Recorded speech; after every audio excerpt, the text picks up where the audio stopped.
Boa tarde. Hoje eu vou trabalhar nesse vídeo sobre a noção de Estado. Falar um pouquinho sobre, tentar explicar, né, o que é o Estado, sobre a formação do Estado. Vou citar alguns autores. Veja, é impossível trabalhar todos, mas dentro do possível eu vou trazer aqui para vocês o que eu considerei mais interessante.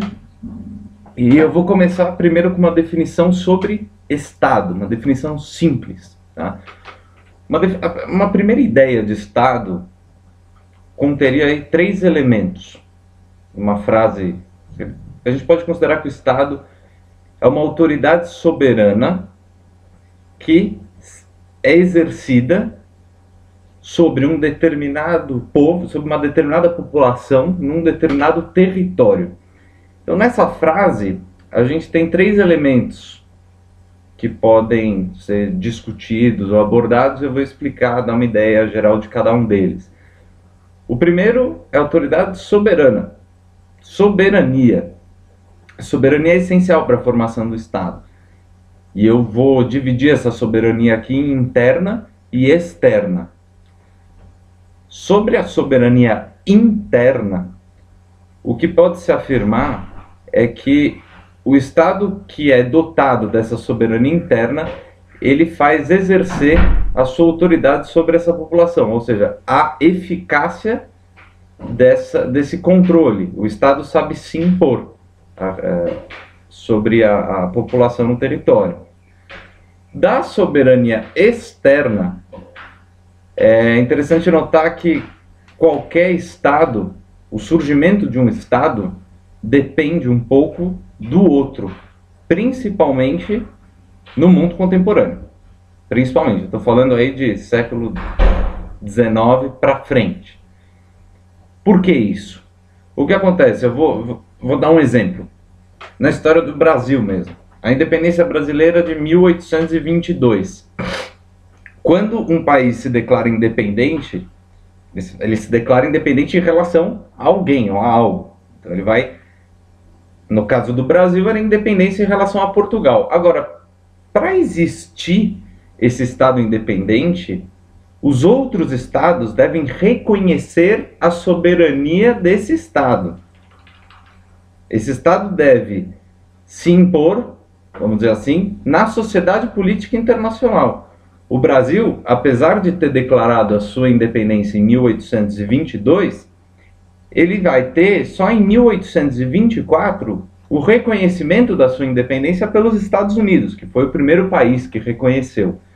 Pode-se dizer que os Estados Unidos, como não havia passado muito tempo da independência deles, que é de 1776, dentro do continente americano, os Estados Unidos são os que vão fazer a independência primeiro, e eles vão apoiar o Brasil também para ter um aliado independente, vamos dizer. Existiam relações de interesse, evidentemente.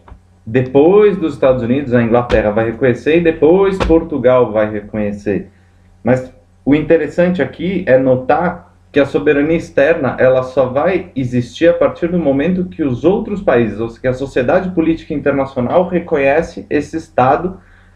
A gente pode considerar que os outros estados reconhecem que esse Estado é soberano internamente.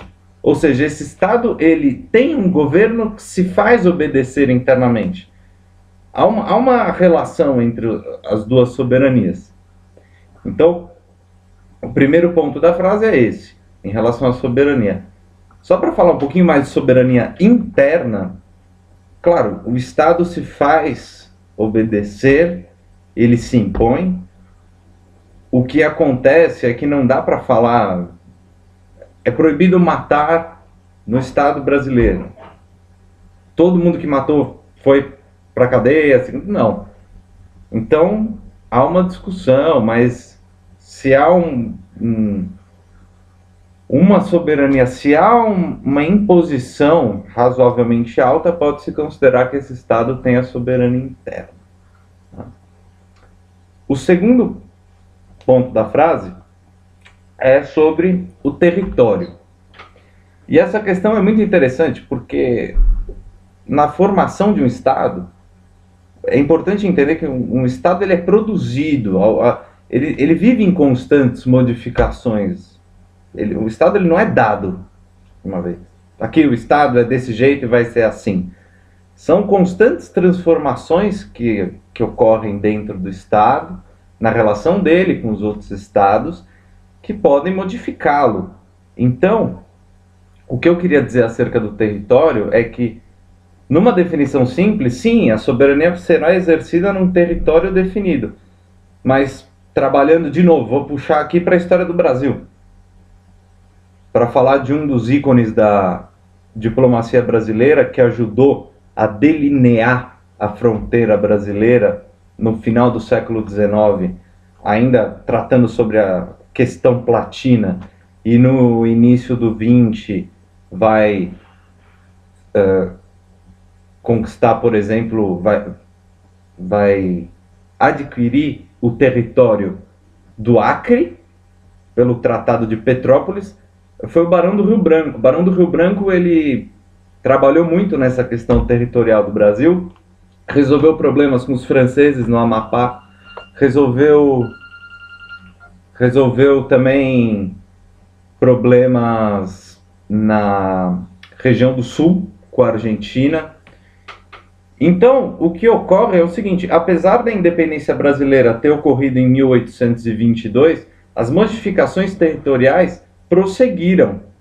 Eu não sei aqui qual foi a última, mas suponhamos que tenha sido a do Acre, do início do século XX. Então, se o Estado, para existir de fato, ele precisa ter um território definido durante um período de tempo, também questionava esse período de tempo, mas como que seria um Estado se está modificando, se está...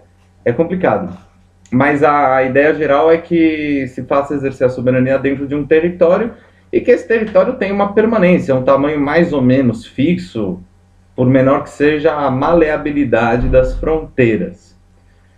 A terceira ideia é a ideia de povo, a população. A autoridade vai ser dada vai ser dada sobre essa população que vive no território.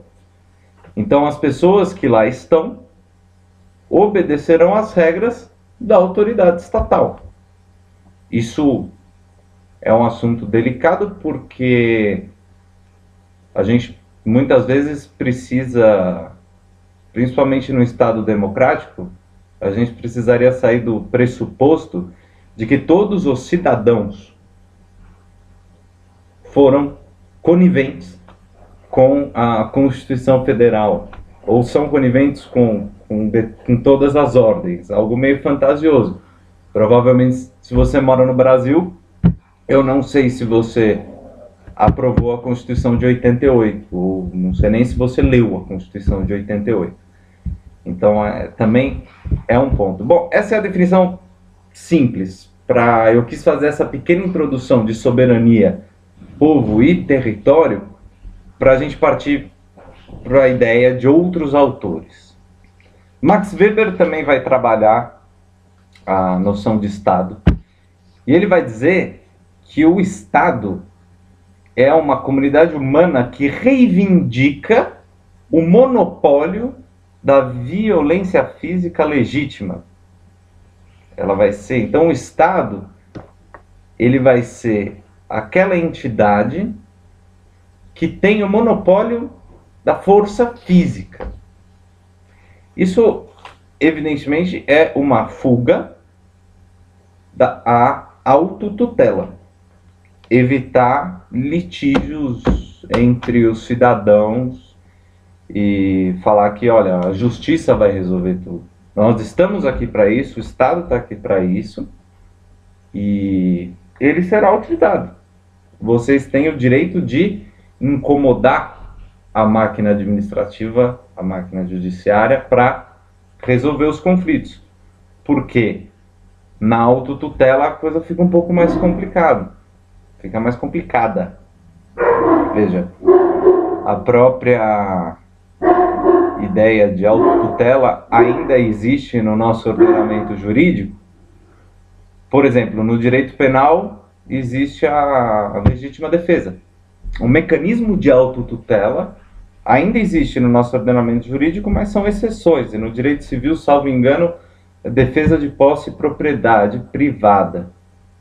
E as duas possibilidades de autotutela que o nosso ordenamento jurídico prevê, ambas têm que ser exercidas na devida proporcionalidade. Ou seja, se a pessoa tentar invadir a sua casa e ela não estiver armada e você der um tiro nela, teoricamente você está errado, e enfim. Essa definição do Weber é interessante trabalhar por causa desse avanço do monopólio da violência física legítima. A parte legítima, ela vai tentar justificar que realmente todas as pessoas acham melhor que o Estado tome conta da violência física, da punição, porque muitas vezes as pessoas não teriam esse bom senso, não saberiam cuidar. Por exemplo, você matou minha mãe, eu vou lá e mato sua família inteira, e aí a coisa vai crescendo. Então, de certa forma, isso pode ser considerado um avanço grande, a noção de que o monopólio da violência física é do Estado. Agora eu vou abordar a noção que Michel Foucault nos traz sobre a origem do Estado moderno. Foucault não rejeita, a ideia não é rejeição em relação a, por exemplo, Império Romano, Império Grego, mas o Estado moderno que a gente conhece hoje, ele começa a surgir num determinado período da história, de acordo com Foucault. Mas antes, em tese, um primeiro Estado que a gente poderia considerar seria o Estado hebreu, 10 mandamentos. Tem lei, tá ali no início. Os gregos também fizeram grandes avanços, também trabalharam em cima das leis, mesmo antes de Aristóteles, no século IV a.C., ocorreram as leis de Draco, as leis de Solon. Então havia uma tentativa de legislar e de fazer com que a população fosse levada ao melhor meio de convivência entre os homens, por assim dizer. E também teve o Estado romano, o Império Romano, que inclusive a herança do ordenamento jurídico brasileiro é romana.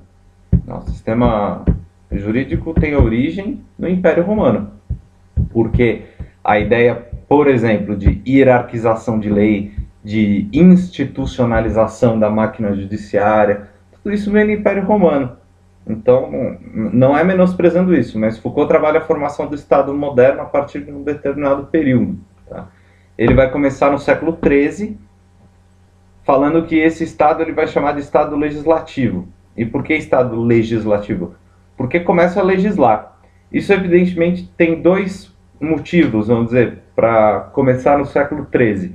O primeiro motivo pode ser considerado a Magna Carta da Inglaterra, onde tem uma ideia muito forte de limitação dos poderes reais. E o segundo motivo é a descoberta, não sei se a palavra certa seria descoberta, porque é um código que já existia antes, é o Código de Justiniano, que vai ser um dos pilares do direito da Idade Média. Então, assim, a Magna Carta na Inglaterra e o Código Justiniano de volta, vamos dizer, fazem com que exista uma preocupação acerca da legislação dentro do Estado. Tá?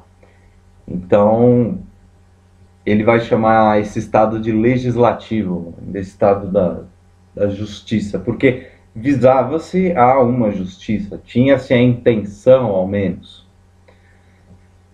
Depois do século XIII, XIV, no XV, começa o que Foucault vai denominar estado de polícia. O estado de polícia é aquele que tem como meio de organização, o principal modo de organização do estado é a disciplina. E fica bem interessante, é o olhar do estado sobre a população para disciplinar aquele povo. Um exemplo, disciplina, para a gente materializar um pouco essa ideia, a gente pode falar que Luís XIV, na França, ele ficou 72 anos no poder, e ele é o autor da grande frase, o Estado sou eu, é um indivíduo governando, e havia uma coerção muito grande, um controle muito grande por parte do Estado em cima da vida das pessoas. Início no século XV. Tá? Aí até o 17, ao longo do século XVII, o mundo conheceu um período que ficou conhecido como ciclo revolucionário inglês.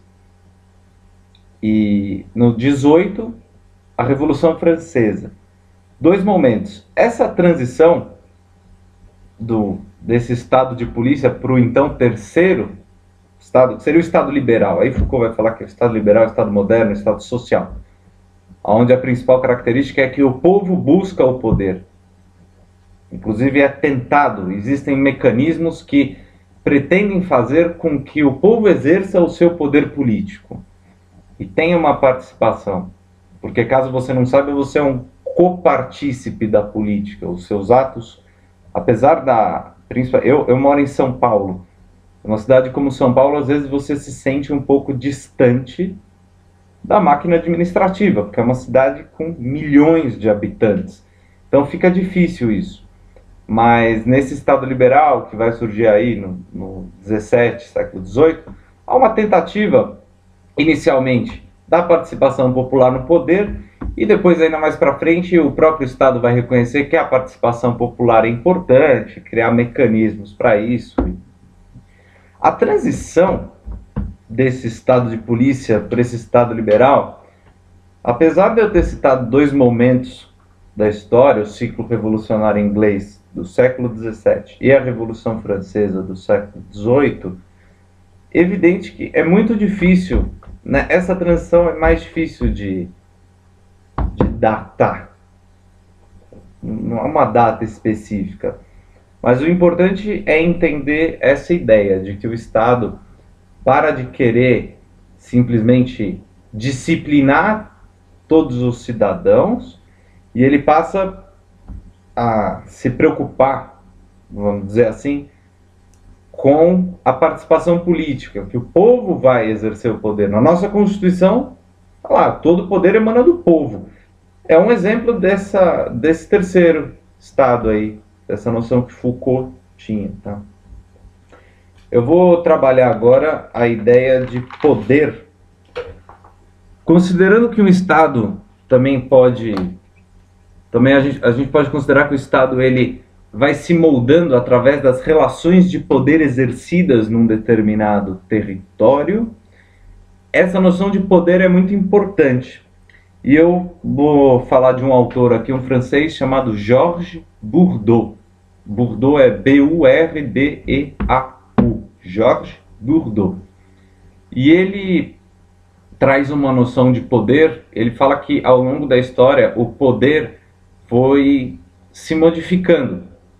Aquela autoridade soberana daquela definição simples que eu dei anteriormente, autoridade soberana que se exerce sobre uma população num determinado território, essa autoridade, esse poder, ele vai se modificando ao longo do tempo. E o Georges Bourdeau, ele coloca 3 etapas para essa mudança de poder. A primeira etapa, ele vai falar que é o poder indiferente. Tá? Esse poder indiferente seria muito atrelado à religiosidade, talvez uma espécie de xamanismo, ou ele é muito ainda místico, vamos dizer. Não há um motivo, uma razão específica para determinada pessoa exercer aquele poder? Eventualmente eu posso considerar que numa aldeia, nos primórdios, a aldeia tinha lá um senhor muito mais velho e pela idade dele, ele era o líder, ele que tomaria decisões e em virtude da idade, então haveria uma aceitação, mas é uma coisa meio, ou ainda dentro do próprio, de uma pequena vila muito religiosa, muito ligada a justificações, a crenças, né? Justificações pela fé. Então, se choveu, Deus quer que você morra, fez sol, a colheita foi boa, então são razões, percebe? E mesmo as pessoas que vão se identificar como transmissoras aí da palavra desse Deus, ou desses deuses, né? Seria um poder indiferente. Ele considera que seria indiferente porque não haveria uma reclamação em cima desse poder, não haveria muito questionamento, tá? A segunda etapa que o Bourdieu vai trabalhar é o poder individualizado. Esse poder individualizado já é mais fácil de identificar. Ao longo do século XX, nós tivemos a ascensão de inúmeras ditaduras ao redor do mundo e pudemos identificar vários regimes, vários governos com esse poder individualizado. O que é o poder individualizado? É quando a autoridade é exercida, mas ela está investida numa pessoa. É quase impossível você dissociar o poder daquela determinada pessoa. Um exemplo disso seria Hitler na Alemanha. Como o partido nazista praticamente acaba quando ele morre, com o fim da Segunda Guerra Mundial. Não há manutenção. Até tem. Na Grécia foi nessa última crise que teve, os neonazistas ganharam uma cadeira no parlamento grego, mas o neonazismo, eles ainda vão venerar a figura do Hitler, e Hitler morreu e fica... Enquanto ele exercia aquele poder, o poder na Alemanha, a Alemanha era o Hitler e o Hitler era a Alemanha. Mesmo Luís XIV na França. O poder individualizado também está ligado a essa noção de monarquia, porque você pode se perguntar, bom, mas então Luís XIV fica 70 anos, 72 anos no poder, mas aí vem Luís XV. E aí não é individualizado para Luís XV? Sim, mas o que ocorre é que ele está ali porque ele é de uma determinada família, de uma determinada dinastia.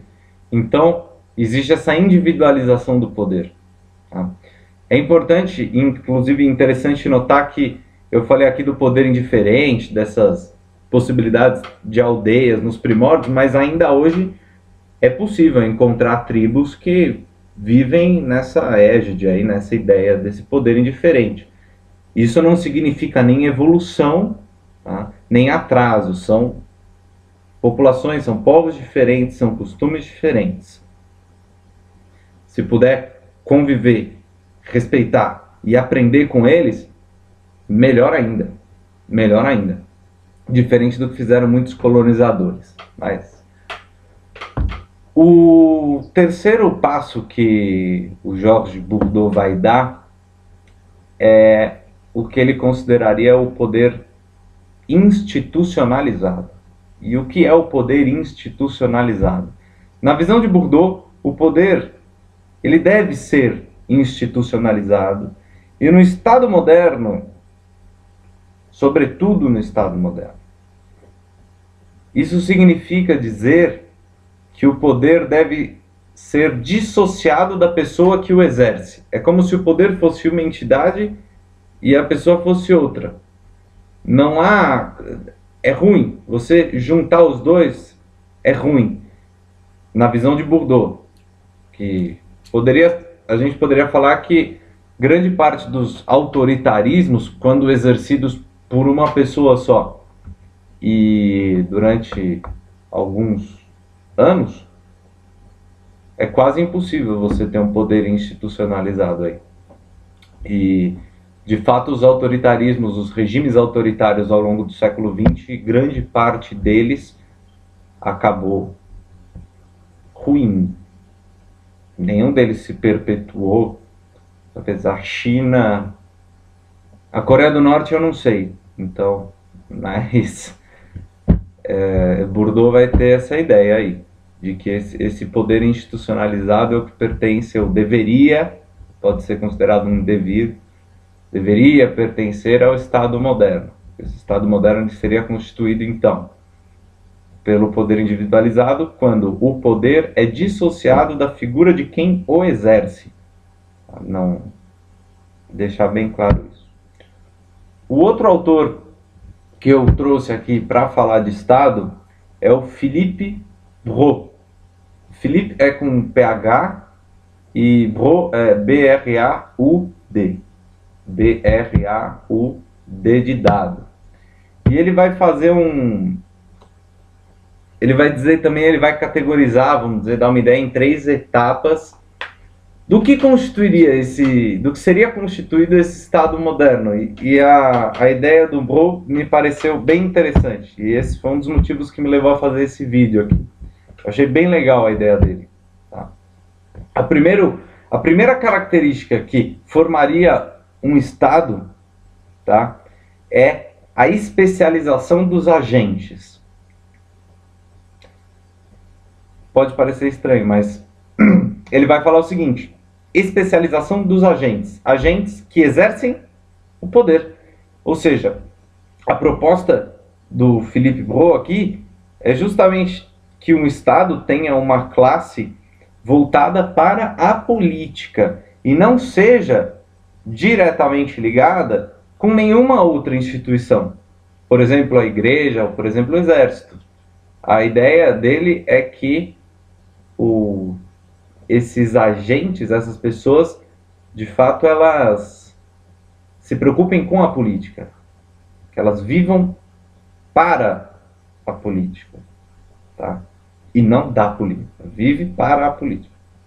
Né? Afinal de contas, todos que estão aqui no governo do Brasil vivem para a política. Todos têm uma preocupação enorme com o povo, jamais pensam no bem particular. Então, super legal. A segunda ideia do Philippe Braud ela remonta àquela definição do Weber, daquela história do monopólio da violência física legítima. Então ele vai falar, além da especialização dos agentes, o Estado deve ser dotado desse monopólio da violência física. Importante. O terceiro degrau que o Philippe Braud coloca é que o poder deve ser institucionalizado. Aí a gente retomou aquele terceiro ponto do Georges Bourdieu, daquele poder institucionalizado.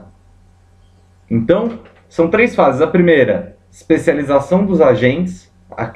Existe um grupo de pessoas que se preocupa com a política, vai viver para a política. A preocupação desses homens, em tese, é a melhor maneira, o melhor modo de convivência entre os homens, tá? E a segunda ideia é que esses homens, vamos dizer, travestidos da figura estatal, terão aí o monopólio da violência física, legitimada por uma Constituição, por exemplo. E, em terceiro lugar, o poder institucionalizado. Ou seja, esses homens vão viver para a política, trabalhando para a política, o Estado vai ter esses homens. Em segundo lugar, esses homens, esse Estado, ele vai ter o monopólio. E, em terceiro lugar, o poder vai ser dissociado desses homens. Você não vai falar, a Dilma Rousseff fez isso. Não.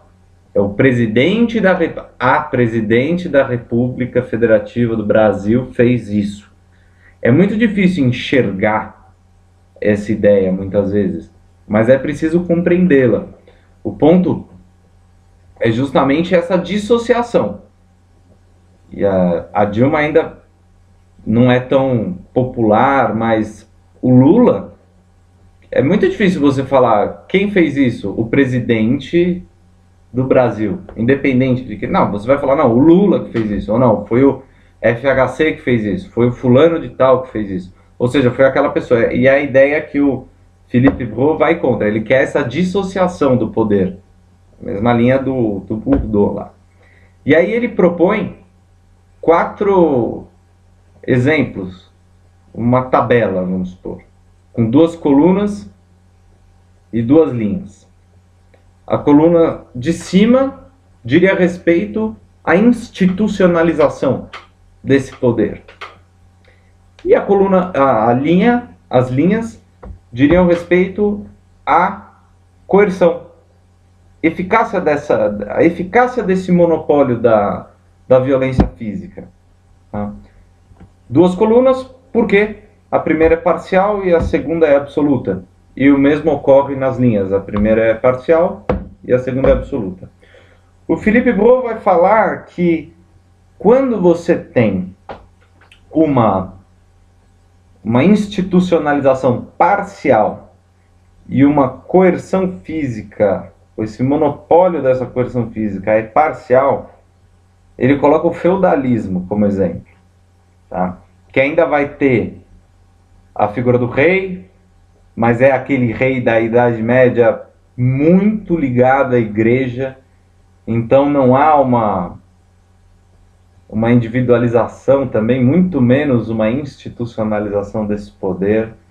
A coerção física, o monopólio dessa coerção é relativamente exercido. Ele vai colocar o feudalismo nesse primeiro quadrado aí da tabela. Então, o primeiro quadrado da tabela é aquele que a institucionalização é parcial e a coerção física, o monopólio da coerção física é parcial. O segundo quadrado, embaixo desse, tá? Embaixo do feudalismo, é a monarquia. É a monarquia, é aquele exemplo do Luís XIV, por exemplo. O Luís XIV, ele tem aquele monopólio da coerção física? Sim. Porém, a institucionalização do poder é parcial. Por que é parcial essa institucionalização? Eu já expliquei anteriormente, mas vou falar de novo. Porque ela está atrelada ao indivíduo, ela está atrelada à figura de Luís XIV. E além de estar atrelada à própria pessoa dele, está ligada à família dele, ao sobrenome dele. Então é a família, era a dinastia dos Bourbon que tinha o poder. Então não dá para falar, é muito difícil falar em institucionalização ainda aí. Aí o Brault vai nos trazer um exemplo para o terceiro quadrado, ao lado do feudalismo. Quando a institucionalização é absoluta, mas a coerção é parcial. O exemplo que ele coloca aí é a ONU. E é interessantíssimo esse exemplo. Eu gostei muito desse exemplo da ONU. O que acontece? Muitas vezes a gente nem sabe quem é o secretário-geral da ONU. Mas, se você for ler um jornal, você está lendo o jornal, você vai lá, a ONU fez isso, a ONU fez aquilo. Talvez você saiba, muitas vezes, uma resolução da ONU recente. Mas você não conheça o secretário-geral. E por quê? Porque não faz tanta diferença nessa instituição. Quem está, de fato, sendo o secretário-geral, se é africano, chinês, o que for. O poder da instituição sobressai a pessoa que exerce. A ONU é tida para o Philippe Brault como o grau máximo aí dessa institucionalização do poder. É muito interessante. Por outro lado, apesar da institucionalização ser quase absoluta, a coerção já não funciona desse jeito. Porque as resoluções que a ONU toma, elas não têm uma força muito grande. A inspeção de produção nuclear no Irã, no governo do Mahmoud Ahmadinejad, por exemplo, teve uma resolução da ONU, mas não foi obedecida e recentemente a ONU decretou, promulgou uma resolução falando para o Putin sair da região do leste da Ucrânia. de Donetsk, que as forças russas estavam atrapalhando o processo de formação de Estado ucraniano e estavam invadindo e que não tinham justificativa, tal, tal. O Putin não cumpriu, e aí os Estados Unidos, na condição de Estados Unidos mesmo, né, que são os Estados Unidos, um país muito forte hoje, pegou e boicotou. E aí a resposta do Putin foi: eu vou boicotar também. O importante é perceber o quê? A resolução da ONU, não foi a ONU que boicotou o Putin, foram os Estados Unidos que boicotaram o Putin. Isso que precisa ser percebido. Então, a coerção da ONU ela é parcial, mas a institucionalização é absoluta. E aí o Felipe Bro vai colocar no último quadrado, quando a institucionalização é absoluta e quando o monopólio dessa violência física é absoluto também. Aí seria o Estado. Aí o Estado seria o bacana, o legal mesmo. E essa noção eu achei fantástica, porque eu penso num Estado. Como seria esse Estado, né? A teoria, na teoria, isso aí pode se satisfazer, vamos dizer. A gente pode, na teoria, acreditar que o Estado vai, de fato, ter essa institucionalização absoluta, vai ter o monopólio da violência física. O problema é que, na prática, a gente sabe que é muito difícil. Mas, pelo menos, você tem... O Bro, ele vai dar um guia, né? Ele vai falar, olha, institucionalização máxima e especialização dos agentes e monopólio da coerção física. Tem que ter o Estado. Legal? Partindo para o último ponto do vídeo de hoje, eu vou falar sobre 3 teses do surgimento do Estado. 3 teses acerca do surgimento do Estado. Como que esse Estado se formou? É muito complicado porque não há como catalogar e dizer o primeiro Estado surgiu no ano tal. A gente não tem como fazer isso. Tá? Muitas vezes dizer como ele surgiu é muito difícil, muito menos quando. É complicado. Porém, existem algumas hipóteses de como o Estado, de como os primeiros Estados poderiam ter surgido, ou como deveriam surgir. Tá? A primeira hipótese é a tese natural. A palavra soa um pouco estranha, mas é a tese natural. E por que tese natural? Porque os adeptos a essa tese, eles vão dizer que o homem ele só pode conviver em sociedade e não há outra maneira de convivência. O homem nasceu para viver em sociedade. O principal expoente dessa tese é o Aristóteles, 384 a.C. a 322. Autor de 2 livros que eu vou recomendar já. Ele é autor de vários, tá? Eu vou recomendar esses 2 para quem quiser entender mais sobre a parte política de Aristóteles. O primeiro dos livros chama-se A Política. E o segundo chama-se Ética a Nicômaco. Nicômaco era o pai dele, era um médico de Estagira, na Macedônia. Bom, então essa é a tese natural, de que o homem não poderia, o Estado vai surgir naturalmente, porque não há outro modo. Necessariamente o homem, nascendo, ele necessita da sociedade. Não há um vínculo entre sociedade e homem. Não tem como desvincular essa ideia. Tá? Zoon político. O homem é um animal político. Aristóteles. A segunda tese que eu vou falar é a tese contratualista. E eu vou citar 2 expoentes, tem mais, evidente, mas eu vou citar 2 que divergem um pouco entre si, justamente para dar um panorama geral. Falar de tese contratualista significa falar que esses caras acreditam que o Estado surge a partir do momento que há um contrato, que existe um contrato. Ou seja, que todos acordam, que todos concordam com a criação daquele determinado Estado e que determinadas leis levariam aquela sociedade ao melhor modo de convivência. Quase cai. Pronto. Essa é a tese contratualista. Os dois expoentes que eu vou citar aqui, um deles é Jean-Jacques Rousseau e o outro é Thomas Hobbes. As diferenças entre eles são quanto à natureza do homem. Tá? Os dois são contratualistas. Os dois vão falar, olha, o Estado ele surge do contrato, porém, esse contrato inclusive é uma necessidade, tá? Mas eles divergem. Porque o Hobbes vai falar, aí a famosa frase, o homem é o lobo do homem. A ideia de Hobbes é que sem o contrato, sem um Estado, sem um poder sendo exercido sobre a sociedade, a espécie humana não ia vingar. Todo mundo ia se matar. Assim, não.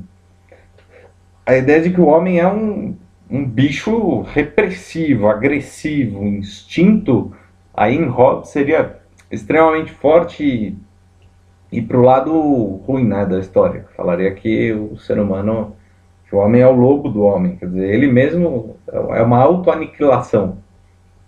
Aí o Hobbes vai falar, mais calma, se todo mundo abdicar um pouquinho da liberdade em prol de uma segurança, e Hobbes tem uma preocupação muito grande e é a segurança, talvez a maior. Hobbes se preocupa com a segurança. Então, voltando para Hobbes, o homem é o lobo do homem, ele é agressivo. A humanidade, por si só, convivendo num estado de natureza, ela se autoaniquilaria. Então Hobbes vai dizer, se assim não dá certo, qual é a ideia? Como solucionar? Cada um abdica um pouco da liberdade individual em prol de uma autoridade que exerça esse poder e não deixe que a população se mate. Essa é a ideia. Tá? Visão de Hobbes. Rousseau, diferente de Hobbes, a respeito do estado de natureza do homem, Rousseau vai falar que o homem é sensacional. O espírito dele é incrível. O homem é bom. Porém, quando ele nasce, normalmente ele nasce em sociedade, né? E aí, apesar do espírito bom do homem, na visão de Rousseau, ele vai falar que esse espírito bom não consegue prevalecer sobre a sociedade que perverte o homem. Então, na visão de Rousseau, o homem nasce bom, mas a sociedade vem e perverte ele. E aí a solução qual é? Um contrato social, para evitar os problemas. São as duas teses contratualistas que eu acabei de expor. A última tese é a tese de que o Estado surgiria do conflito. O Estado surgiria de um conflito, você pode imaginar o conflito que você quiser, tá? Por exemplo, eu vou citar a antiga Iugoslávia. Era um Estado grande, se fragmentou em 91 com a dissolução da União Soviética.